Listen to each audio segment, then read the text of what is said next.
A igreja continua a ser conduzida na verdade da fé.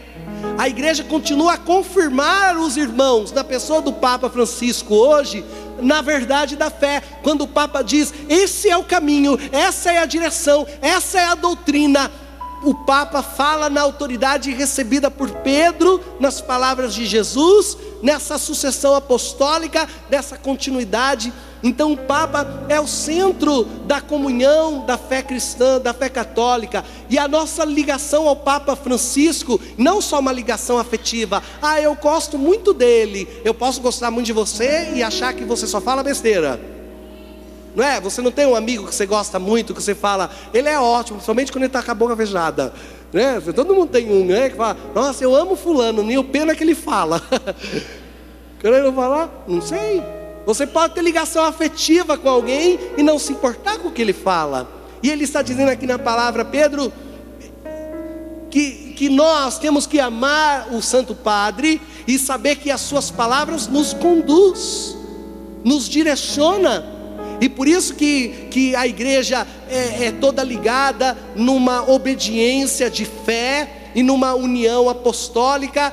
E por isso somos a igreja católica, porque professamos uma fé que está no mundo inteiro. Apostólica, porque é baseada nos apóstolos que nos ensinam a doutrina. E romana, porque em Roma morreu Pedro, aquele que ouviu de Jesus, tu és pedra e sobre ti edificarei a minha igreja. E em Roma está aquele que sucede a Pedro, e em Roma está aquele que nos faz todas as igrejas do mundo inteiro que professam a fé católica apostólica romana viver a verdadeira unidade, a verdadeira união a essas palavras que a Sagrada Escritura nos ensina.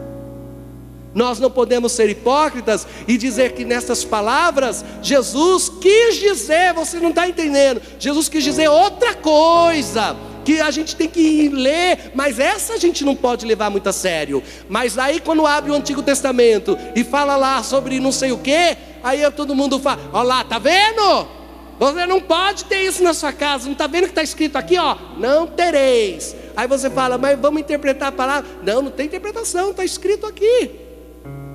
E aí você pega o Evangelho, você pode interpretar, você pode ler a história, você pode ler a história como um pagão, como um ateu. Pega a história da Sagrada Escritura e vai lá ler, vai lá procurar o que Jesus quis dizer com isso. E você lê em aramaico, e você lê em hebraico, e você lê em latim, e você lê na CNBB, você lê na Bíblia Ave Maria, você lê no Lecionário, você lê no João Ferreira de Almeida, você pode ler na Bíblia que você quiser. Não mudará a verdade das palavras de Jesus. Ele quis edificar uma igreja e deu a Pedro a autoridade de conduzi-la.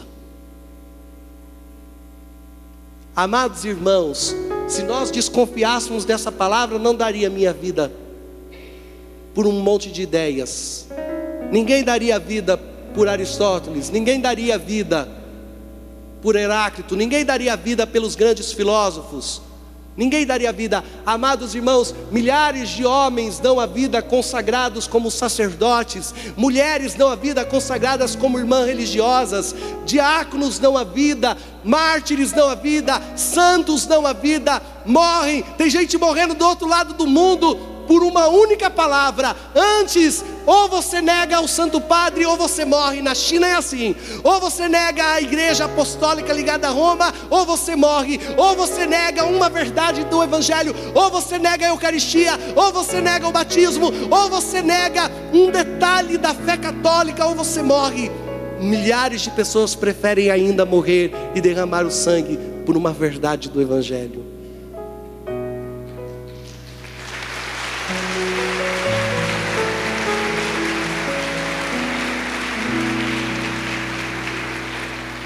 E por isso a igreja se veste de vermelho hoje, porque Pedro e Paulo morreram, deram a vida deles, por causa das verdades que vocês estão ouvindo hoje nessa pregação e nessa liturgia. E eu digo para vocês, amados irmãos, será que sair da igreja de Jesus Cristo, porque não nos agradamos com a sua doutrina, nos levará a viver a vontade do Senhor? Ou talvez nos submetermos àquilo que o Senhor ensina e percebemos que as nossas inclinações muitas vezes são egoístas, e as nossas inclinações são mais voltadas às nossas concupiscências do que à verdade do céu. Por isso é fácil desprezar a igreja católica. Por isso é fácil cuspir na igreja católica. Por isso é fácil criticar os padres. É fácil ficar criticando a fé que a igreja ensina e tem guardado. Mas eu quero ver alguém encontrar uma igreja que tantos homens e mulheres há tantos anos têm dado a vida por essa fé.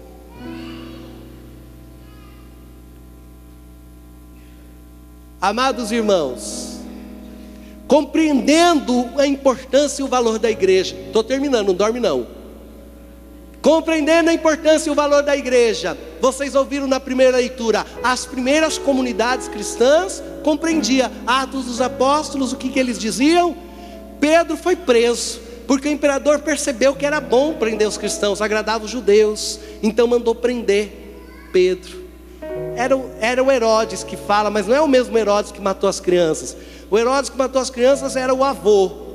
É que eles iam mudando de geração, era Herodes avô, Herodes pai, Herodes júnior, Herodes neto, era tudo Herodes. É tudo da mesma laia. Aí Herodes mandou prender Pedro para agradar os judeus. E a hora que prendeu Pedro, olha para você ver, Pedro era um cara temido. Ele mandou colocar um monte de soldado. E por isso que fala 2, 4 piquetes de 2, não sei o que, de soldado. E os soldados estavam algemados com Pedro, Pedro no chão, algemado.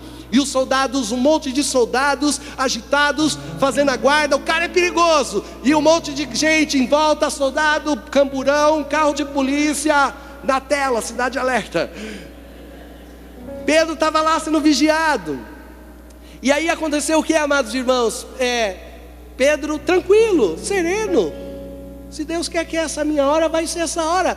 O Herodes já tinha matado Tiago. Então, se é agora a minha hora, Pedro tranquilo. E o que a igreja, os primeiros cristãos, a igreja dos Atos dos Apóstolos, a igreja fez? O que a igreja fez se Pedro não tivesse valor? Se a pedra a qual Cristo quer edificar a igreja fosse somente a palavra, tu és o Cristo, o Filho de Deus vivo. Não, quando Jesus diz tu és Pedro e sobre essa pedra edificarei a igreja, não é sobre a Pedro a pedra, não é sobre o Pedro apóstolo, é sobre a fé, é só sobre a ideia da fé. Se fosse assim, todo mundo ia dizer o quê? Ah, que pena, Pedro vai morrer, né, gente? Mas vamos continuar, o importante é que Jesus está com a gente, né? Amém. Não, o que a igreja fez? Toda a igreja compreendia quem era Pedro. Todos os cristãos se uniram e oravam incessantemente pela libertação de Pedro. Então Pedro está lá, tranquilo, preso. Os cristãos rezando. Ai meu Deus, faz alguma coisa para Pedro. Rezando, rezando, rezando. Um anjo do Senhor apareceu, foi lá e libertou Pedro.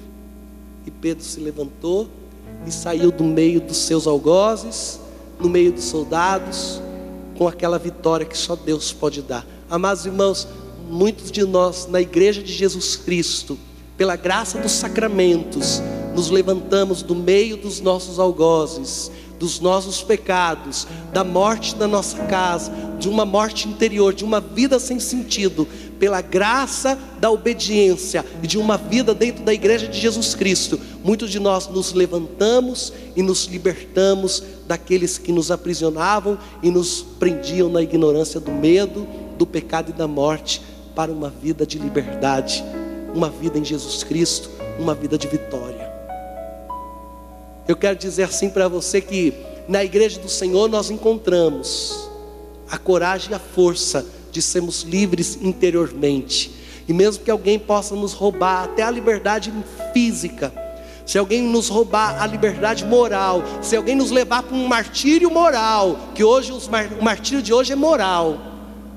No tempo de Jesus o martírio era físico, derramavam teu sangue. Hoje o martírio é moral. Hoje você ser um bom católico, você falar onde você trabalha que você honra o teu matrimônio, você falar na sua juventude para os seus amigos que você guarda a tua virgindade, você falar que você vai à missa, você falar que você ajuda a tua igreja, você falar que você faz pastoral. Hoje, se você falar que você é um bom cristão, zombam e riem de você e dizem que você é beato e tiram sarro de você e dizem que você está ultrapassado. Hoje o martírio é moral, mas se você ama e segue Jesus Cristo, podem roubar de você tudo, mas não roubarão de você a liberdade, a força e a vitória que Jesus Cristo trouxe. porque esta verdade, porque esta força está escondida no teu coração e na tua alma e na alma de todo aquele que professa Jesus Cristo é o Senhor. E isso ninguém vai me roubar. Ninguém. E é por causa desse Senhor que nós nos levantamos das nossas quedas, das nossas prisões, das nossas humilhações. É ali naquele confessionário que as correntes se rompem, e é aqui nesse altar que nós encontramos forças para amarrar os nossos cintos, calçar a nossa sandália e continuarmos até que o reino dos céus chegue para todos nós. Amém.